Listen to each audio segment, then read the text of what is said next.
There is a brand new Adam Driver dinosaur movie that is coming out in theaters tomorrow, and this movie was really interesting to watch as yeah, I'm pretty disappointed. So yeah, let's just get to the review.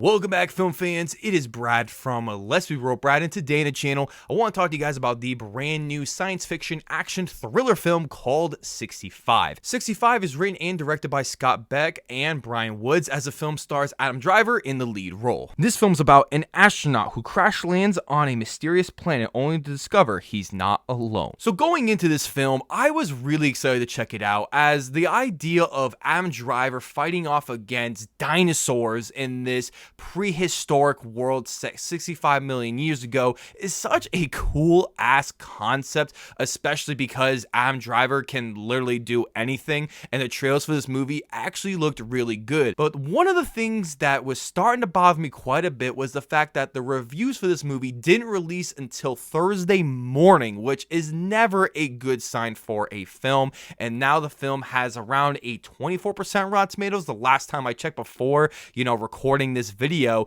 And to be honest, I can understand why, because this movie is kind of bad. This movie is going to come as a shock to a lot of people, because I have a couple friends who really wanted to see this movie, and I can understand why. It looks cool. But with a movie being 90 minutes and being as bad as it is, it was so damn disappointing. The hour and 30 runtime would be really good for like any other movie, but for a movie like this, it should have been a lot longer, especially with having dinosaurs in this big budget, cool looking movie as it is. It feels like this movie was cut down so significantly that there are literal parts in this movie where I did not understand why they were happening, and they don't give you any exposition. There's no clues or indications of what they're actually doing, and so the movie is so frustrating to watch. And this movie also doesn't have a lot of dialogue, which isn't necessarily a bad thing if you're like A Quiet Place, which the writers of this movie also wrote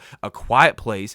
But this movie is just not as interesting because you don't really care about the characters, especially with one character that shows up in this movie and doesn't understand Adam Driver because they speak a different language. So they really don't have a lot of conversation with one another or try to learn each other's languages or anything like that. There's so much of the relationship that's cut out that I don't really care what happens to either of them the entire time. So it honestly made this movie really boring to watch, especially when the whole movie is just Adam Driver and this girl just running away from dinosaurs, and that's really about it. I also felt this movie wasted so much potential of not including other prehistoric animals that we have seen in movies like Ice Age that I've always wanted to see on the big screen in live action. We don't really see that many dinosaurs, and it makes a lot of sense when this movie only has a $45 million budget, which is not a lot for a movie like this. So I get it. But if you're going to make a concept as cool as this, just put the money into it. People will see this movie if it's good and you market it right.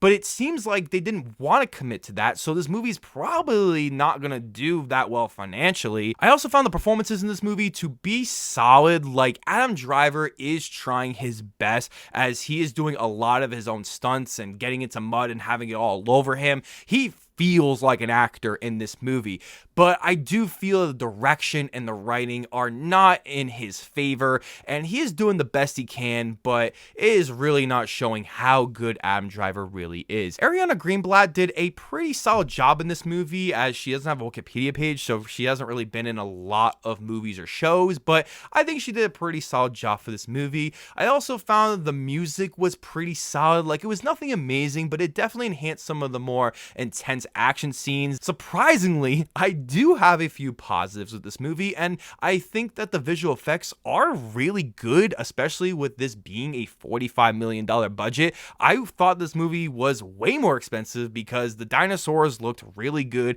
and there's a lot of cool camera tricks to make them look really good, especially when most of the movie is in the dark and you're able to hide some of those flaws in the CGI. But it looks very convincing throughout, as this movie is also shot on 6K and it has a 4K digital intermediate, so the look of this movie is very sharp and clean, and the cinematography is really cool. It's able to add so many more intense scenes, and you can't really see some of the predators when they're walking around. I thought it was actually really cool. This movie also does feature some pretty entertaining action scenes. If you watch them on their own and you kind of turn your brain off a little bit, then I think you can have a pretty fun time in these moments. Overall, 65 is probably going to be one of my most disappointing movies of the year when it's all said and done, as this movie had such a great concept and it looked so damn cool, but it is such a forgettable, bland, run-of-the-mill movie that literally does everything to the bare bones. This movie also has no themes or anything to take from the movie about science and nature and Darwinism like we've had in the Jurassic Park movies, even the ones that aren't as good. I could not take a single thing away from this movie. And you might think I'm being really critical on a movie like this, but if you're gonna go see it, I think you're gonna be extremely bored for a movie as short as it is, because it is not worth your time. Thank you guys so much for checking out my review. As I want to know below in the comment section, are you gonna check out 65? And if you've seen the movie, let me know all your thoughts about it. I can't wait to hear about those. Before you guys check out this video, don't forget to hit that subscribe button, leave a like as you always should, and ring that notification bell so I can see you all in the following video.